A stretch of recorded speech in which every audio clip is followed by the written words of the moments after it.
कहानी की शुरुआत समुद्र के बीच बसे एक रहस्यमयी टापू से हुई, जहां हमें एक विशाल स्टेडियम लोगों से खचाखच भरा दिखाई दिया। वहां मौजूद सभी लोगों की नजरें सामने खड़े स्टाफ पर टिकी थीं। तभी स्टाफ के इशारे पर 3 मीटर लंबी एक बड़ी शार्क धीरे धीरे चारे के तौर पर ऊपर खींच कर लाई गई। तभी वहां बैठे लड़के को समझ आ गया कि अभी कुछ बड़ा होने वाला है। उसने तुरंत अपने बड़े भाई को देखने के लिए कहा और जैसे ही उसका भाई सिर उठाकर देखने लगा, उसी पल पानी के अंदर से एक विशाल जीव अचानक बाहर निकल आया।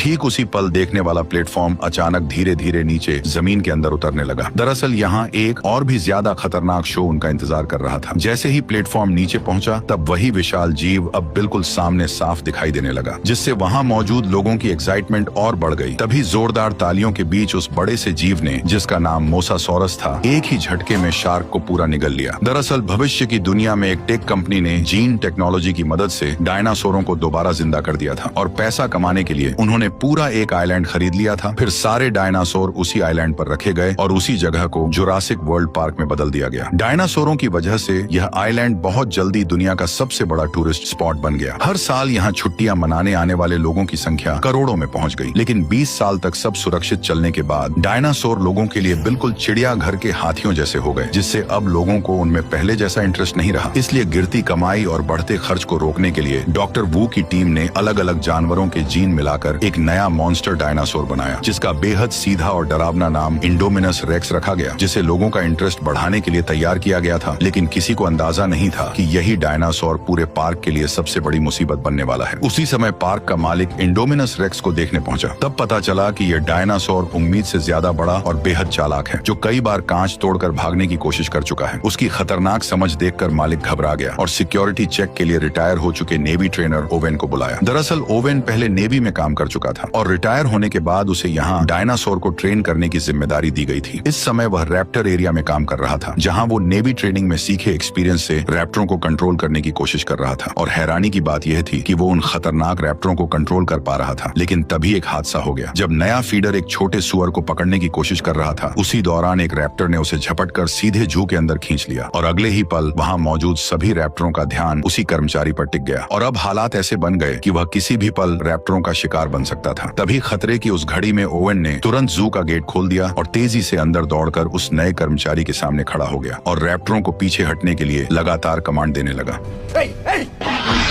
काफी कोशिशों के बाद ओवेन के साथी कर्मचारी को बाहर खींचने में कामयाब हो गए। लेकिन उसी वक्त रैप्टर नीचे झुककर शिकार की पोजीशन में आ गए, जिससे ओवेन को समझ आ गया कि अब उसकी जान खतरे में आ चुकी है। इसलिए वह एक तरफ कमांड देता रहा और दूसरी तरफ धीरे धीरे पीछे हटता गया। फिर जैसे ही